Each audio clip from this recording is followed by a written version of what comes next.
Well, so after that, we started to talk about legal authority or wilaya, which is authority vested by law, enabling a person to create contracts and execute them. And we referred very briefly to guardianship with regard to creating contracts and uh, representing a minor or a person of deficient intellect in his personal as well as property related affairs. So then we had looked at the types of legal authority. Some types of authority are compulsory, and guardianship is one of them, where there is no appointment as agency. The Sharia has appointed the person as the representative in a compulsory manner without the choice of the person or the choice of the person under his care being involved. So he shall necessarily be able to create contracts and represent the party under his care in his transactions. And volitional legal authority, which means legal authority created based on the choice of both parties, the representative as well as the party who is represented. So both of them, by their choice, they uh, through a contract of agency, the transactional powers are delegated to another party. Delegation of the transactional powers to another, enabling him to represent the former within the former's lifetime, meaning the principal's lifetime. So, under compulsory legal authority such as guardianship, there can be legal authority pertaining to personal affairs, such as marriage, education, medication, training of a vocation, and also guardianship in financial and monetary affairs, such as to spend on the person concerned and to transact on his behalf, invest his property, safeguard his property. So these come under the purview of the guardians in monetary and financial affairs. So this sequence of guardians in both of these different. We are more concerned with guardianship in financial affairs. So here the natural guardians are the father, and in whose absence the grandfather will be the guardian, and in the absence of both of these, any administrator appointed by them or wasi appointed by them will take care of the financial affairs of the person under his care. Well, now today we shall try to discuss about unauthorized agent. Unauthorized agent. Okay. So under this we look at principally the status of a contract created by an unauthorized agent. What is the legal status of a contract created by an unauthorized agent? Well, 100 participants right now. Well, now first, who is an unauthorized agent? Earlier we referred to parties who have legal authority. So remember, legal authority is different from legal capacity. Legal capacity is general eligibility, whereas legal authority is the power to create specific contracts pertaining to specific assets. You see? Now, or specific persons. Now,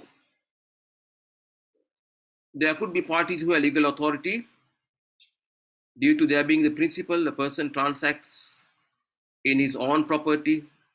He can buy in his name, and he can sell in his name, he can lease or obtain on lease in his name, create partnership in his name. So here he acts as the principal, represents himself.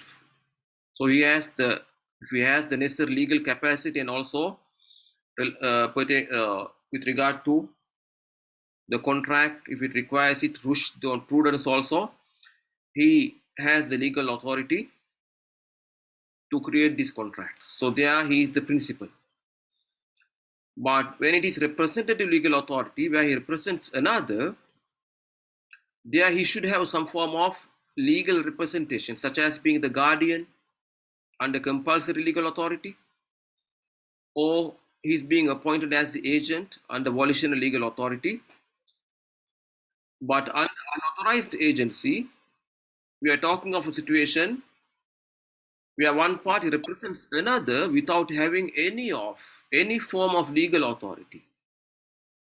He is neither the guardian nor the agent nor a legal representative such as a judge creating a contract based on the authority given to him by law, even without the choice of the other party. So, without any form of such legal authority, the unauthorized agent creates a contract representing another. So, what happens here?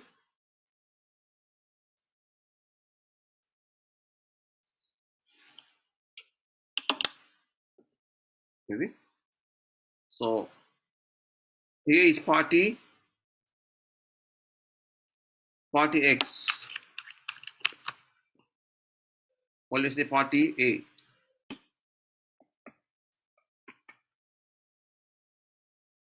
You see, party A is here. So, let's say it's a contract involving a property. This property belongs to party A. You see?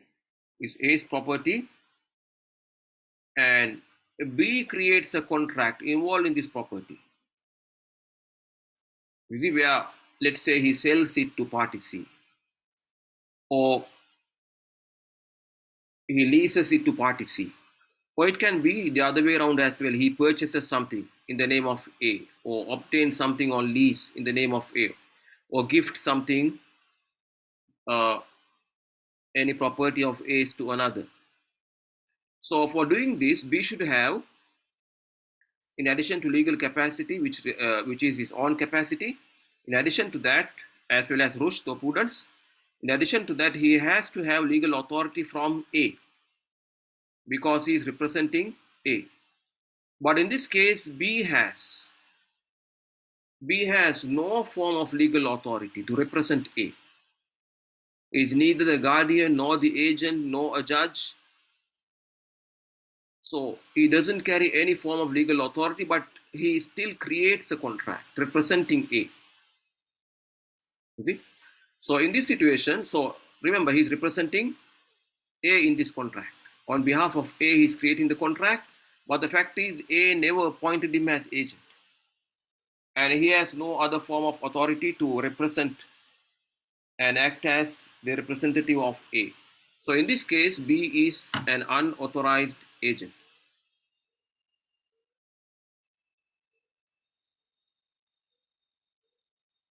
You see? The Arabic term is fuduli. Fuduli means a person who involves in affairs that do not concern him. The legal meaning is a person who represents another in transactions without having the necessary legal authority to do so. Well, so if such a contract is created by this unauthorized agent B, now what is the legal status of this contract? We earlier said that for creating specific contracts, legal authority is necessary. But here B does not have legal authority. So what will be the legal nature or legal status of this contract? Okay? So one thing should be clear, which is that through this contract,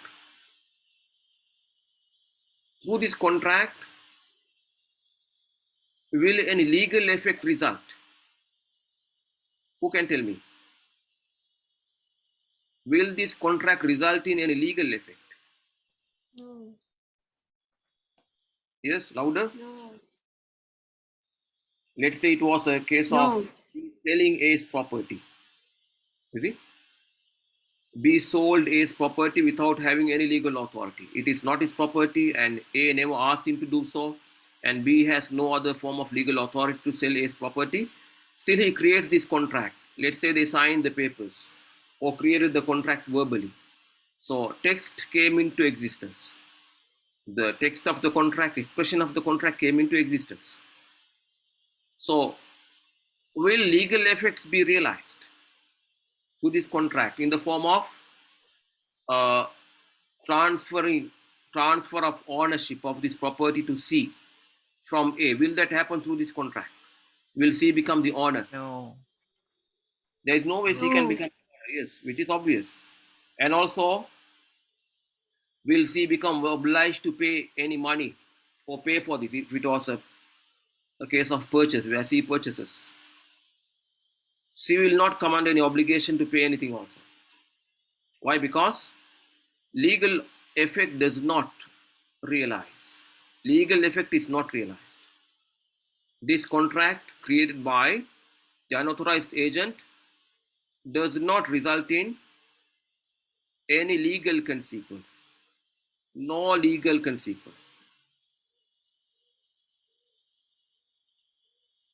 You see, at all.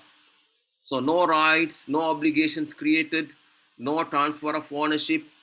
You see, the asset remains the property of the previous owner.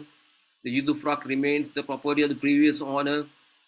You see, no right created through this contract to claim anything in the form of rental or price or ownership of the gift or anything. So nothing at all. No legal effect of any nature, any form is created or results through this contract, which we call the legal effect. So this is clear. No legal effect. But what about the legal status of the contract? This contract is now existent. The expression came into being. Expressions fulfilling all necessary requirements, you see, which were clear, unambiguous, had specific meanings. So the contract was created. If you, it is easier for you to imagine the document, you can imagine the document. You see, this contract, text of contract, signed by B and C. This document came into being. So the contract is there. The contract is there. So what is the legal worth of this contract? Has the contract come into existence legally? Meaning, will these expressions be legally recognized and valid despite of the contract not resulting in a legal effect? This contract, of course, has no legal effect. You see? But still, what is the legal worth of this contract? So, with regard to legal effect, in Islamic law, there is no legal consequence as far as the contract created by the unauthorized agent is concerned. But with regard to the legal status of the contract, or how would we classify this contract?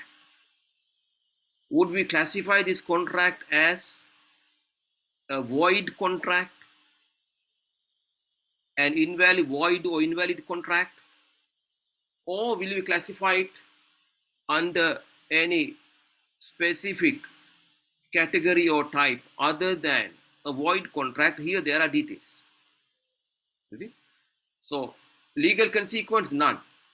But with regard to the classification and the legal status of this contract in two schools of Islamic law, we are speaking very briefly here, Shafi'i and the Hanbali schools, this contract is classified as straight away a void contract. The contract created by the unauthorized agent is void, batil contract, which means the contract never came into existence. They may have uttered those words, they may have signed those papers, but they have no value at all. Why? One party or both of them did not have the necessary legal authority, so the contract was never created. The contract is totally null and void. So this is the status of the contract of the unauthorized agent in these two schools. In the Hanafi school and the Maliki school, to the extent we know about the school, in the Hanafi and Maliki schools, they do not categorize this contract created by the unauthorized agent as a void contract, because voidance has a specific meaning in the Hanafi school. The classification of this contract created by the unauthorized agent in the Hanafi and Maliki schools is that it is classified as a suspended contract. Suspended contract, mawquf in Arabic. It is not called a void contract. Rather, it is classified as a suspended contract, which means the causes of voidance are more restrictive in the Hanafi school than in these schools, in the Hanafi, in the Shafi and the Hanbali schools. Contracts do not become void easily. There are other classifications to which they can fall. Mawquf is one of them. Suspended.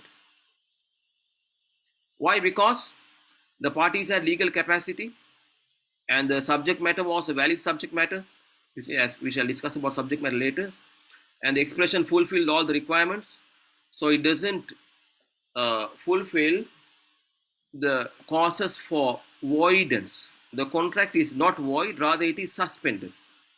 What does it mean?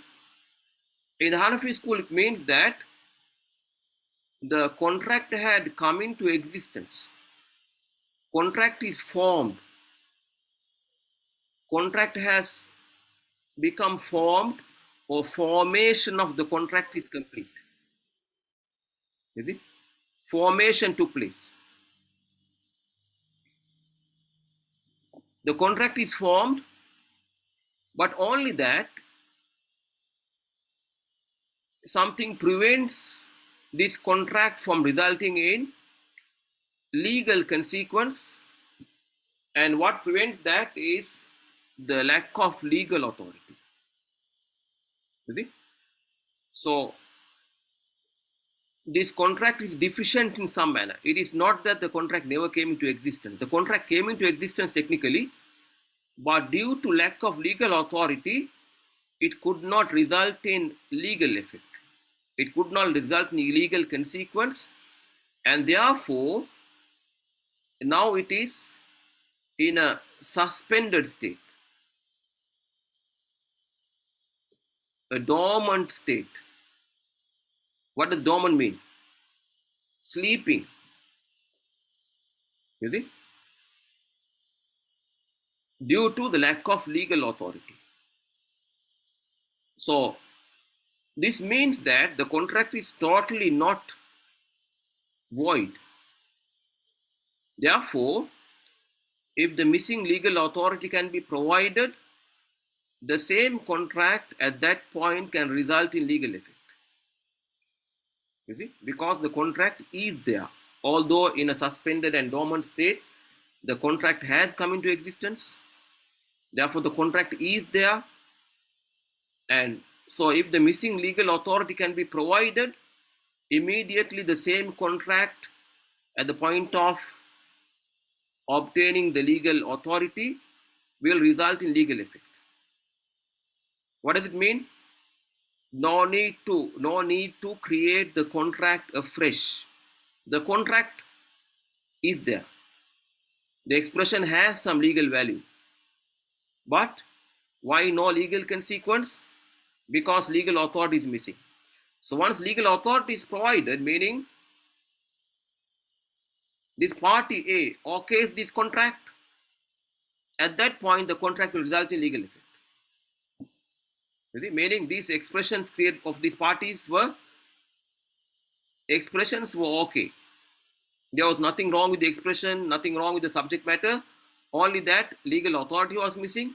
So once that is provided, the contract will result in a legal effect. So this means that in this school,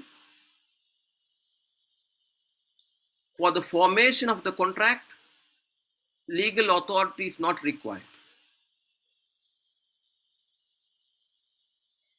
Legal authority is not required for formation of the contract. That's how the contract can even be formed without legal authority.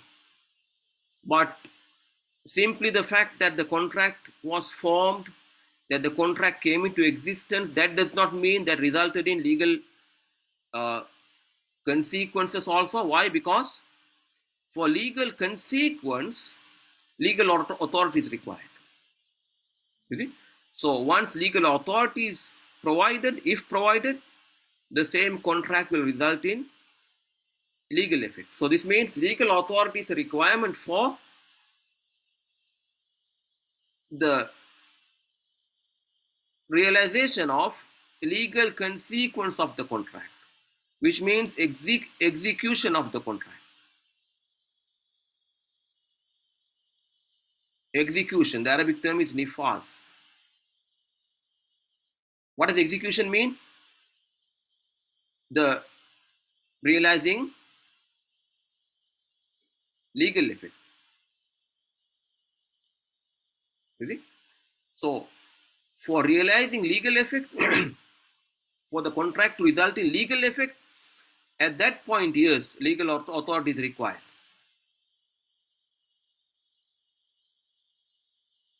Legal authority is vital. If legal authority is not there, execution will not happen, but formation will be there. The contract will come into existence, but remain in a suspended, dormant state until the missing legal authority is provided. So this means that in the Hanafi school, at least as clear from this discussion, there can be three categories of contracts. Contracts which are formed, and formed but suspended.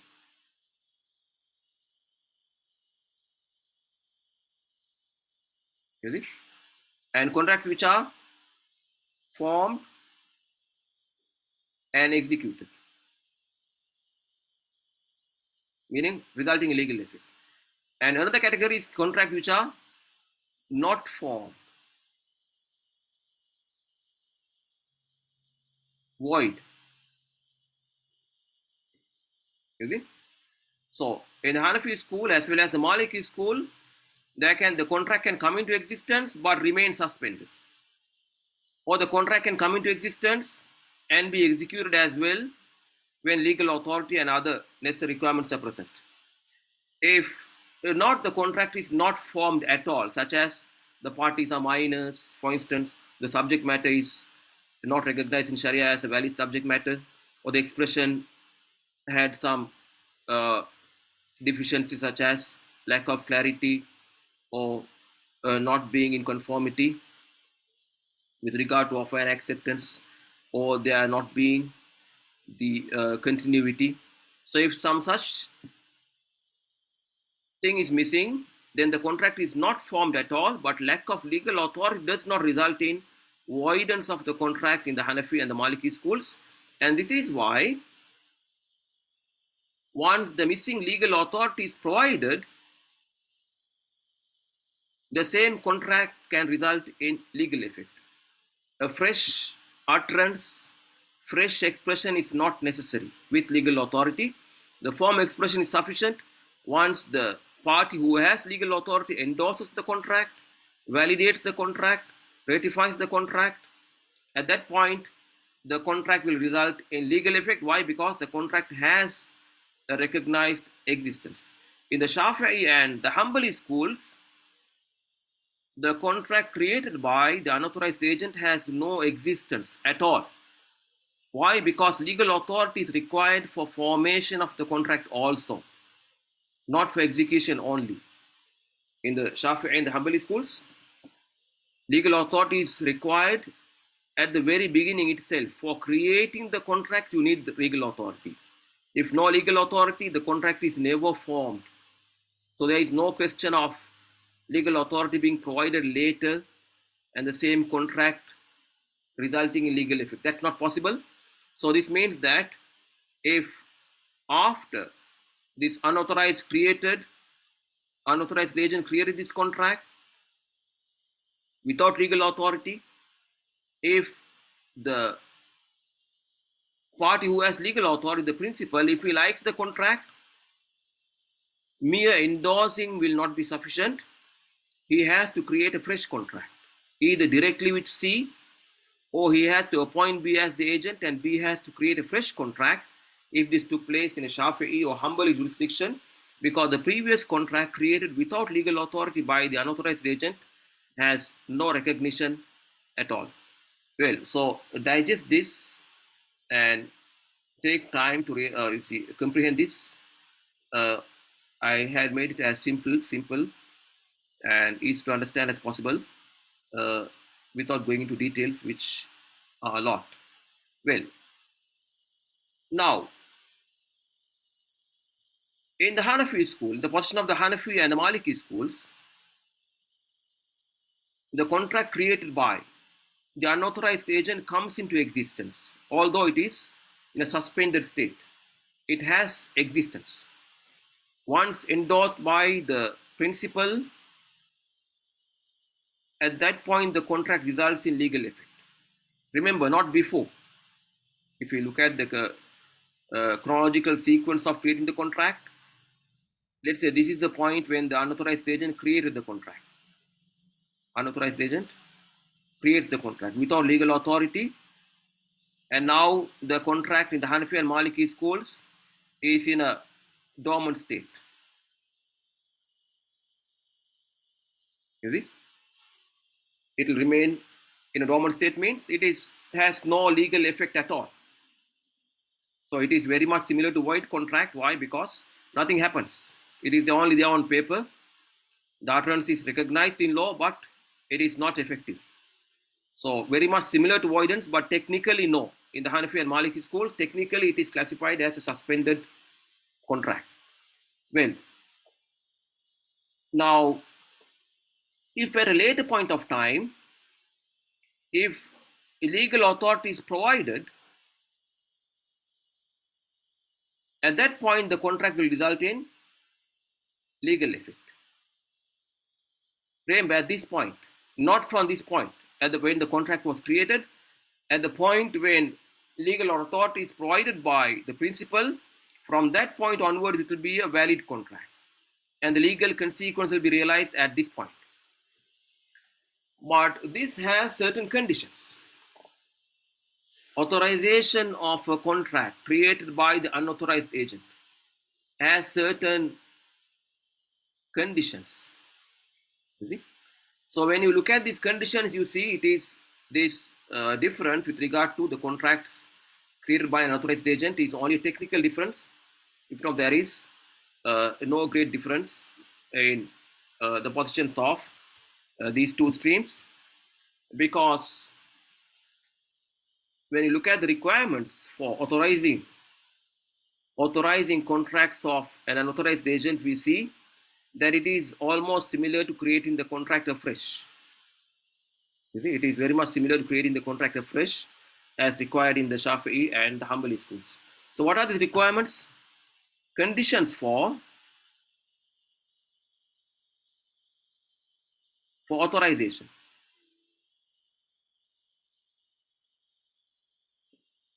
Conditions for authorization in the Hanafi and the Maliki schools. Speaking briefly, you see. So to authorize a contract created by an unauthorized agent. So it is not possible in all contracts for the contract to result in legal effect through authorization, meaning by providing legal authority later after creation of the contract. This has requirements. One is the presence of a principal who could authorize.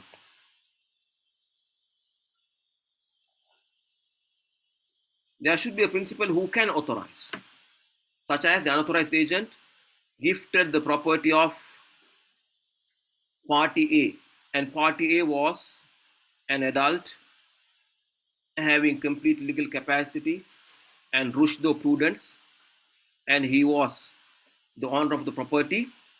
So the unauthorized agent creates the contract of gift. In the Hanafi and Maliki school, this is a suspended contract. Once the principal authorizes, this contract will result in legal effect, and at that point, party C or the receiver will become the owner, subject to details which are specific to contracts of gift. Well, so there should be a principal who can authorize. What if there is no principal who can authorize?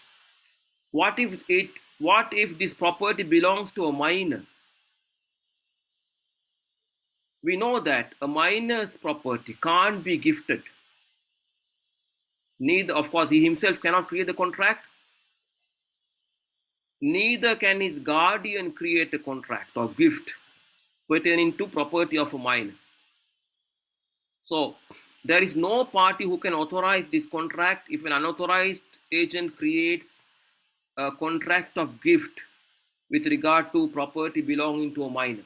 So in that case, authorization is not possible, never possible. Why?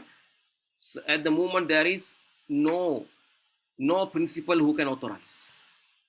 You see? So authorization is not possible because of not fulfilling this requirement, which is presence of a principal who can authorize. You can look up on the details. Another requirement is uh, existence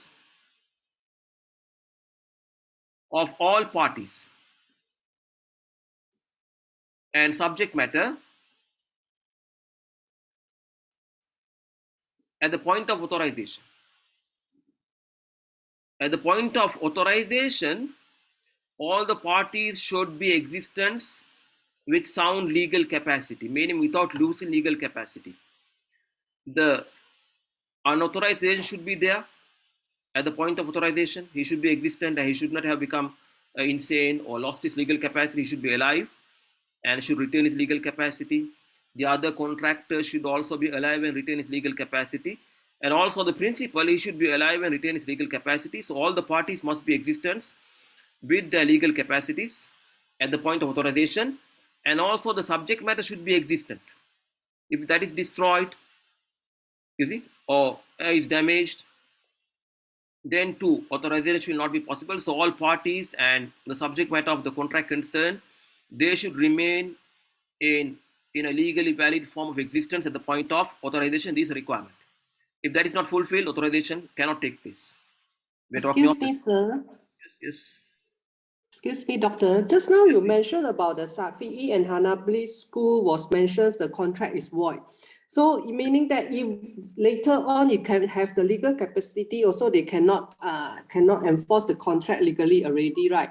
According to the Safi'i and the Hanbali school. Yes, correct. Yes. Okay, thank you, sir. Yeah. So the authorization does not arise in the Shafi and Hanbali schools. Not possible. Why? The contract itself does not exist. The contract created by the unauthorized agent has no legal recognition at all. Therefore, no question of authorizing it. The parties, the principal, if he wishes later, he has to create a fresh contract. We are talking of the other two schools where authorization is possible. So, these first requirement, presence of a principal who can authorize. Second requirement, existence of all parties and subject matter. And third requirement requires some understanding, which is the impossibility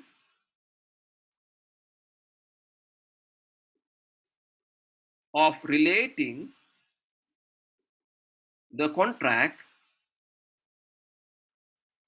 to the unauthorized agent himself.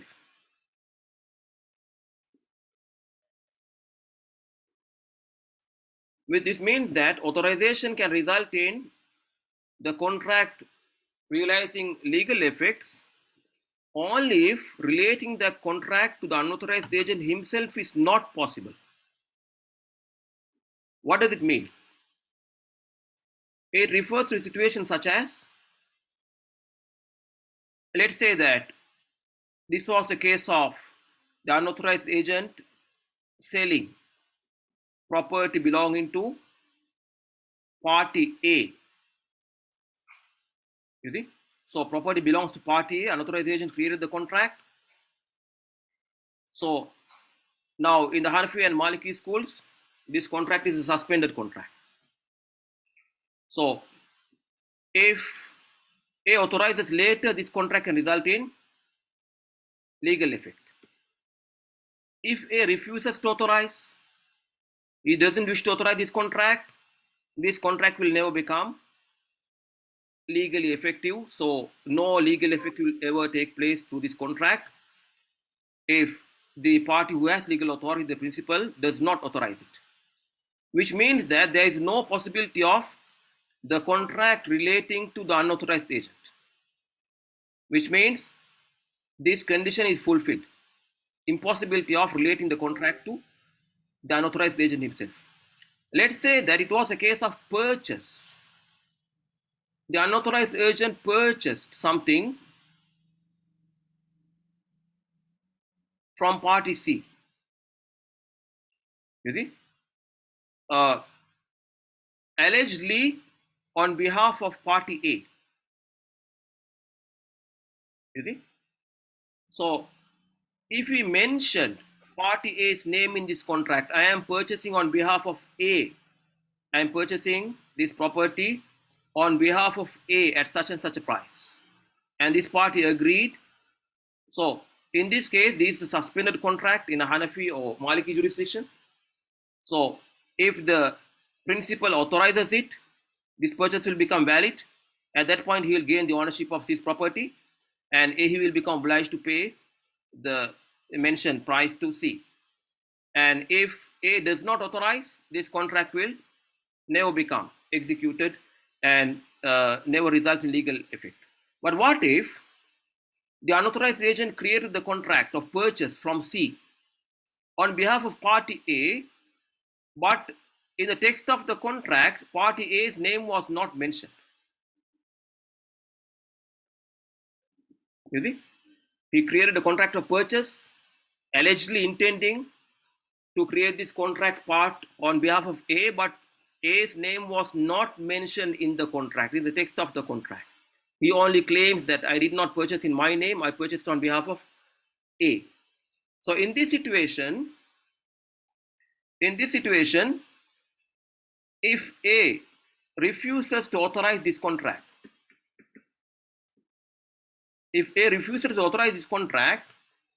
then this contract will relate to the unauthorized agent himself, and he will become the purchaser, and he will have to pay the price.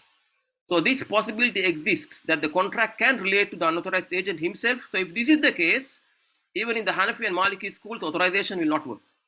Why? Because relating the contract to unauthorized agent is not impossible, whereas it is a condition. There should be no possibility at all of the contract being related to the unauthorized agent. Well, so we'll stop here. So thank you very much. So sorry about taxing your minds on the first day itself, but this is how life is. So we have to bear up with that. And thank you very much and welcome to Thank you, Prof. Thank you, Doctor. Thank you, Doctor. to continue with our trials and tribulations. Thank you. Assalamu alaikum warahmatullah and welcome.